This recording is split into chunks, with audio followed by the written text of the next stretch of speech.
Thank you for joining us on this edition of Represent NYC. I'm Manhattan Borough President Gail Brewer, and I'm delighted to be back in the MNN studios.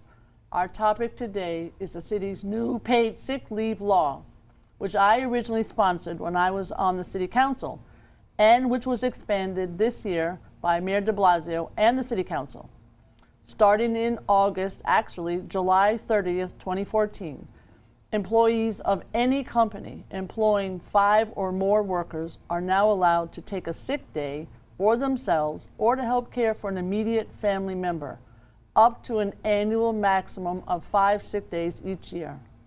To explain the new law, my guests on the program today are Sherry Lewen. She is really fabulous. She's also co-chair and co-president of A Better Balance, a nonprofit organization working to advance the rights of working families and individuals, and who fought very hard to pass a new law, and she's been doing this nationally. We're also honored to be joined by Barbara Sibley, owner and chef of La Palapa Cocina Mexicana, a restaurant in the East Village, is on St. Mark's and First Avenue. And for a long time, she's been a strong supporter of paid sick leave for her employees. She's a very extraordinary business owner. Thank you both for joining me here today. It's really an honor to have you. So Sherry, I'm going to start with you.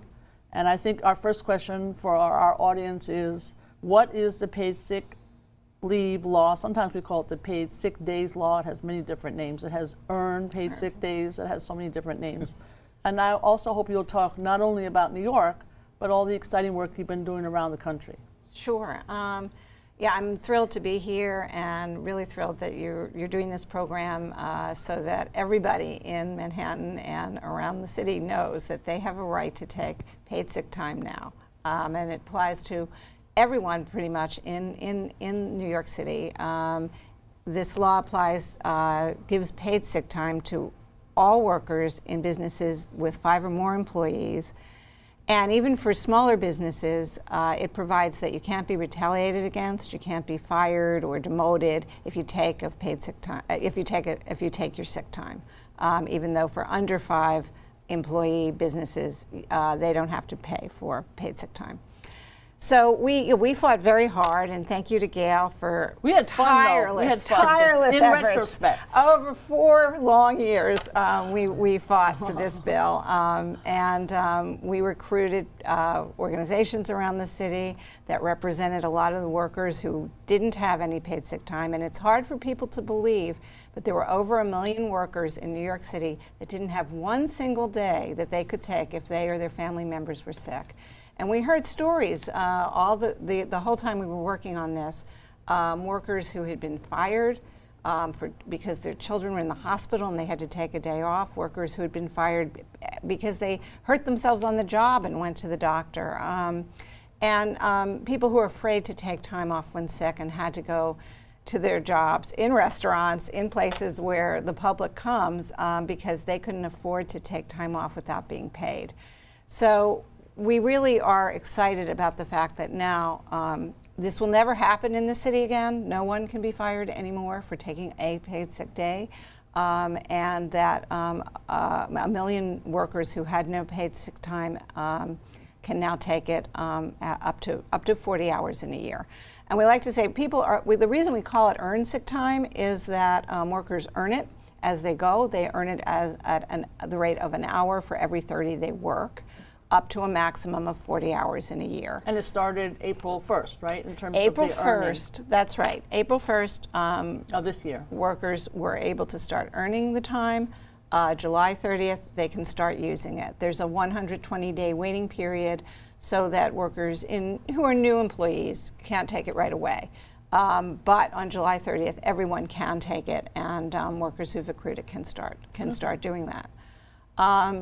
In terms of around the country, well, why don't we talk to okay. and then come Sure, back, okay? Sure, Then absolutely. we'll come back to the national scene. Okay. So Barbara, thank you. You really are a Thank you. hero. We went to so many press conferences and we had so many meetings on this topic that we lost count. But we knew who the heroes are, and you're certainly one of them. So I guess my question is, how does it work, past and hopefully into the future, and having more of a level playing field with some of your other colleagues in the restaurant industry. Does that help in terms of your efforts? So. Well, definitely. I've always believed in paid sick leave and always given my employees paid sick leave. For one thing, restaurants, a lot of people think it's like, tough, they've got to work through it. And I really think, it's very important. We're serving guests who are eating food that we're cooking. My staff cannot be ill. That would be very irresponsible. But also, it has to do with respecting the employee and supporting them. So I've always supported paid sick leave. Certainly, I think that I'm an example that my restaurant's been in business 14 years, that you could do the right thing and be profitable. There's no reason that they have to be mutually exclusive. So I think that having it, be required of everyone, though, does level the playing field. It does allow people to understand the value of the employees and of the workers that they come in contact with every day. And do you find that people take it, don't take it?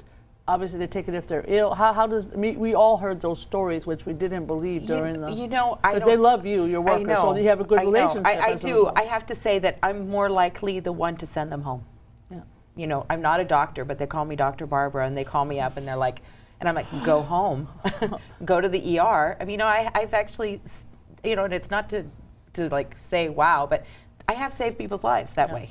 Yeah. The people that have come in after having a head injury, slipping on ice, and came in to do their shift. And I took one look, and I said, let me look at your eyes. Okay, right now, go to the ER. And they had, had brain hemorrhage happening that they didn't realize. Wow. But so, you have to be engaged. And being engaged means you take care of people. If you take care of people, they also take care of your business. Yes. And that's really the biggest payoff that I could say. It comes back. You should ask Barbara to go to all the states in the United States that aren't supporting paid sick days. But tell me what's going on around the country. Well, fortunately, there are Barbaras in many cities, and we love them. And I just want to say that having done this in New York was an incredible boost to the movement to have paid sick days around the country as a basic labor benefit, as a basic benefit that all workers should have for themselves and their family members. And there are 7 jurisdictions now that have passed it. We expect there'll be more. There's a campaign going on now in Massachusetts. It's on the ballot there. And unfortunately, the statistics I was citing about New York are replicated around the country. So 40% of workers have no paid sick time. In the United States? In the United States, in the private sector. So these laws are necessary because although there are people like Barbara who do the right thing anyway, there are a lot of businesses don't, and so or don't do it for all their workers, and so it's very important to have this kind of basic benefit, and as Gail said, and having a level playing field so that you're not disadvantaged in your competition with other restaurants or other retail establishments because you're doing the right thing. So it's an exciting movement. Because it does not only level the playing field among businesses, but also shows that all workers should be treated equally and that everybody needs to have some time that they can take off to take care of themselves when they're sick or particularly take care of their family members. And that hasn't been recognized before, and I think it's beginning to be. So I know that San Francisco was the first, certainly they weren't in our opinion, had no major issues that the city of San Francisco wasn't able to solve. And also, I believe, Seattle, Portland, Washington, D.C., maybe you could help me remember the other cities, and I believe the state of Connecticut, slightly different laws in all different situations. Right, and some of the original, San Francisco's law was very broad. DC, when they passed it, wasn't so broad, but now it's been changed to be broader because there's recognition that that's necessary, that everyone needs to have paid sick time. Our sister cities over the Hudson River, Jersey City and Newark, have recently passed paid sick time laws as well. And as I say, there are campaigns around the country, but you did a pretty good job there of remembering of the states and cities that have done it. And as I say, there are, and San Diego actually just passed this last week. Okay. So it truly, every week there are more cities and states interested in exploring this as a possibility. Ultimately, we would love to see a federal law that applied to everyone in the country, but this happens with a lot of workers' rights things. A lot of common sense programs start out in the states and cities, and eventually people realize this is a good thing and it should apply to everybody. So, Barbara, to the credit of the de Blasio administration and also to some of the Hospitality Association, to the Restaurant Association, and to some of the smaller business improvement districts and chambers of commerce. I've been to I don't know how many forums, talking about paid sick days or earned whatever it's called. I call it Earned paid sick time. Earned sick time. And I just was wondering. Obviously, you're kind of in a different category because you've already done it. You know how it works. But from your colleagues in the industry, do you hear that they're getting information? Do you hear that there is discussion about it? Is it just going to kind of happen? I just didn't know. Well, I think it's interesting when you also when we're talking about how it's happening piecemeal, and I think that one of the things that would be very helpful that I hear from my colleagues is getting more information, but also having it be standard. I think if it was a federal standard, if everyone knew, if it was very easy, if there were payroll companies or software that helped you track it, there's sort of like some practical things that I think that once it is sort of federally mandated or it's really given a lot of support. So I think that's where I think that those other small business owners that I speak to would really love support, is making it easy to track and making it easy to understand. Yeah. And definitely there's been great outreach. There was the other day they were handing out. I was very happy to have gone to a rally and then had my cook brought in one of the pamphlets, the yellow, the yellow pamphlets about the sick days law, and I said, well, here I'll trade you a T-shirt for a pamphlet. So so the word is definitely getting out there, and I think that it can work both ways. I think that reaching out to the employers as well as to the employees really helps get the dialogue and get everybody on board. I'm glad you talked about the yellow leaflet. I have it embedded in my brain. So we had many volunteers, and I was at the Union Square subway, which is obviously not too far from you and very busy, and it was fun to hand out. Yeah. I think people were surprised that something government is doing is for them. That's always a challenge to explain that we're actually doing something for New Yorkers, because they always think doing something against them or some fine or fee. So it was a very exciting. Almost every subway, at least in Manhattan, was covered. So I'm glad that your chef got a. Yeah, he brought it in, and I was like, I know where you got that. That's so great. How many times does a business owner and a chef have on the same yellow? That's quite amazing. So, Sherry, my other question is domestic workers, another group that we included in the legislation. I just didn't know if you could talk about them for a minute.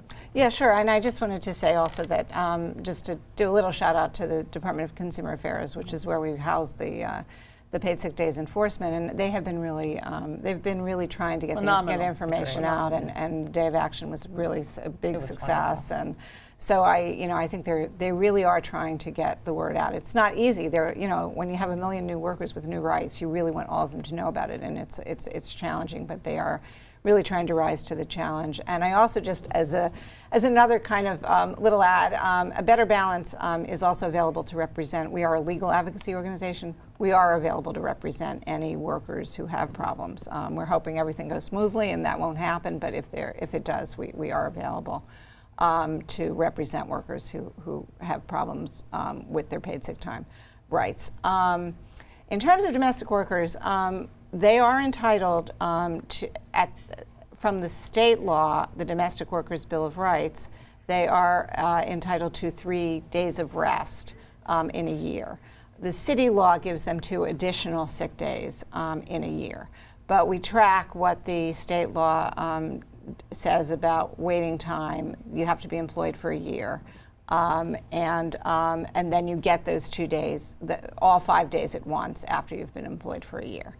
The challenge with domestic workers always is getting the word out to them that they are entitled to that. And so we are trying to think of ways to do that. There are some organizations that support domestic workers. Domestic Workers United as one. Yes, and we've gotten a lot of our literature out, and the DCA has done that too. So hopefully, all employers of domestic workers should just know that their workers are entitled to 5-6 days a year, or 3 days of rest, which can be used for any purpose, and 2 sick days. Yeah, that's helpful. Barbara, my other question is, when you think about the paperwork and some of the as you said, just the sort of bread and butter in terms of making sure the law goes smoothly. How do most people work with a company that does the payroll, or do people do it themselves? We did have a lot of discussions about this topic when we were discussing how to write the law. And so I'd love to hear from you. I know it's a small point, but it's a big point in terms of implementation. I think really most people in this day and age do have access to a computer, do their payroll with a payroll company. In terms of my industry, which is so affected because so many food service and hospitality workers were denied paid sick days, the thing that we're finding, we were just at a meeting yesterday, is that a lot of the programs aren't specifically geared to restaurants, and restaurants have a lot of very sort of specific split of hours, people doing doubles, there's spread of hours and different ways of calculating, or so it definitely would be a great thing to have more support that way, and I think the Department of Consumer Affairs could probably help with that. We were talking about possibly, when people get their health department permit, if there was like a list of resources or websites or, different payroll companies, or if somebody out there wanted to, hey, it's a great startup, if there are any entrepreneurs out there that want to start, write some software that's specifically geared to the payroll implementations of this law for small businesses. And for restaurants and for restaurants in particular, I think it would be a great help in making this sort of be seamless and easy, because it is true that when you're a small business owner or you run a restaurant which has got so many moving parts, however you can simplify it and make following the law easy, it will just it will be so much easier to adapt and to actually put into effect, and I think it would be very, very welcomed by restaurant owners and by small, as I say, by entrepreneurs in general. I think it would be a great thing. And people really do usually use a payroll company, but they're not so specifically geared. And I think even very large, restaurant chains and things like that, everyone is always having to sort of adjust the software. And I think that if it was made for that purpose, I think it would be a great thing. And so maybe, if there's someone, in all the organizations that support paid sick leave that could help that, it would be really a great tool. It's interesting you should talk about the chains, because one of the issues, of course, is the chains are all over the United States. And when we had this endless stream of meetings, like to the point that we didn't know what to do with ourselves when the law passed. That was, but one of the issues, of course, and this is why we need the national law, is they have different issues to address in different states. And it was interesting listening to us, because the chains all came to complain, of course, about paid sick days. And how could they possibly have one thing in one state and another thing in another state? Well, if there was a national law, everybody would have to do it. And of course, then the payroll companies would pay attention. But I think we should work on this issue. I'm sure you would agree. Yeah. We did talk to some of the payroll companies when we were thinking, and they said there was no problem doing it. So, I think we need to get people together. My payroll company did it right away, and it was very simple. But I know that there's some, people that are sort of still a little confused about it. And I think so if you had that, it would be good to make it easy to track. Easy to track the hours is really what you need. That's important. So have you also, Sherry, again, I love to listen to some of the national stories too. I know you talked about the fact that New York, having passed the law, has set great precedent. What are some of the discussions that are going on nationally about New York, or people are kind of waiting until after it's fully implemented, which it is by now, but it'll have to have a little bit more testing, I guess, through the rest of the year? Well, I think that as you know, it took us a long time to pass this in New York. And what has happened is that campaigns have started up all around the country, in Minnesota, all around California, in other cities in Oregon and Washington, Tacoma and Eugene. I have a conference call this afternoon about Eugene, Oregon. And, so I think that the campaigns are starting up, and you're going to see these laws passing. I think that when you get everybody together, the cities, and we have been on calls with all of the implementers in the cities that have passed it to talk about issues that they're facing. And when you hear them, the issues are not so significant. And so since the rollouts have been pretty easy in San Francisco and Seattle, in Connecticut, and now in DC, I think it's a good thing for everyone to hear around the country, and that's what we're kind of hearing. I think that the more this word gets out, and the more campaigns, because you need campaigns from the people asking their legislators to pass paid sick days. I think you're definitely going to see more of these laws passing. And as I say, that creates, the local laws create agitation for passage at state level, and then the states are going to create agitation for passage of the Healthy Families Act, which is in Congress and has been proposed every year. Originally, the original sponsor was Senator Ted Kennedy. Senator Harkin now is the sponsor in the Senate, and he's retiring. Someone else will pick it up. And we are hoping that at some point, the balance will tip and we'll be able to pass it as a federal law. When you talk about health, and we spent a great deal of time, Dr. Barber knows this already, I'm sure.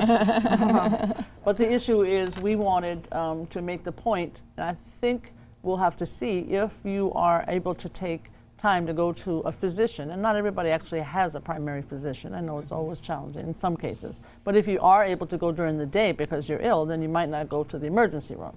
And so we had these major numbers, we don't know how correct they are, but in the millions, that the City of New York Health and Hospitals Corporation in particular could perhaps save if you have paid sick days. So again, this would be hopefully some kind of an analysis we could do, down the line, some years from now. Oh, completely. I'm sure that would be so much, the savings are going to be huge. And I think that people will really realize that it really makes such good business sense to have the paid, sick days. I can't even imagine for domestic workers. How can you have someone working in your own home who's ill? It's just it's just crazy. And I think that people will really realize that it really makes great business sense, and they'll wonder why they fought it. Yeah, really. I mean, the health issue, does that come up as much around the country? Because here in New York, as we know, we have a phenomenal Health and Hospitals Corporation, and they do have tons of people who come into the emergency room. And it does cost a lot more than going to your doctor during the day. So I think we're hoping that will also be healthier employees and a healthier bottom line for the Health and Hospitals Corporation. Right. I mean, there's been a lot of attention to the ACA, to the new healthcare law, and the Affordable Care Act. The Affordable Care Act. And but the truth is, if people don't have the time to go to the doctor, it's not going to help. So this kind of goes hand in hand with that. And yeah, I think the health issue is extremely important. I think it's one reason that you're seeing these laws pass first in the cities, where people understand you're living in close quarters, you're taking transportation, you go out to restaurants and to stores, and you really want all people to have paid sick time so they can stay home and not expose you. So there is some self-interest involved in terms of voters and in terms of people who may have paid sick days, but who understand that it's really important for everyone to have them. So it's a very good argument. And the other issue, the way we heard about this first was from school nurses. And in particularly in Queens, where you have a huge immigrant community, people lining up because the children are ill, and the fact of the matter is they didn't go home. Yeah. And so these nurses came particularly to A Better Balance and said, help, we need to have something changed. That's actually how we first heard about, at least I did, paid sick days. And then the nurses, school nurses, who were really clear, but they had to be careful because they were afraid of speaking out too much. But they would tell us quietly, please help with the issue of care, health in the schools. And that was a big deal. So we're hoping, again, another aspect of public policy to pay attention to, are there more opportunities for parents who are working 2 jobs, who don't have time off, particularly in communities where there are low-wage workers, to be able to pick their child up. That will be a very interesting and hopefully an assessment that can be done. Yeah, so I think it's really important for people to understand that this law is not just about your own health, the health of the worker, but you can take this time to take care of your children or take care of your parents. Why don't you talk about who is able to be part of that family? Right, we're covering care of all close family members, and that includes your children, your parents, your spouse, your domestic partner, grandparents, grandchildren, and siblings. So you can take care of any of those family members who are ill. And although there are many people who have paid sick time.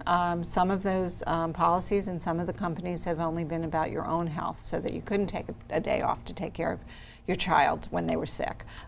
That's changed now. Paid sick days, as you earn them, have to be available also for your family members. Right. And that makes sense. I'm sure Yes. that anybody who's got kids hopefully will understand that Yeah. this is a big deal. Yeah. And we had more parents come to our events perhaps than any other constituency, and parents who have time off, because I don't know, we all know if your kid is sick, then you're sick, the whole family's sick. It makes a big difference. Yeah. Right, and you save, as a parent, I think we all know, you save your time so you can take care of your child, because you're not going to leave them home alone sick. Right. And the fact that anybody in the city had to make that choice between going to work and losing a day's pay and taking care of their child, or even risking their job, was just, that I think was one of the best arguments Yeah, it for paid was. sick time. That's great. This has been a great discussion, but unfortunately we are out of time. And I thank Sherry Lewin of A Better Balance and Barbara Sibley from La Palapa Cocina Mexicana for being here and for sharing their insight, their really special insight about the city's new paid sick leave law.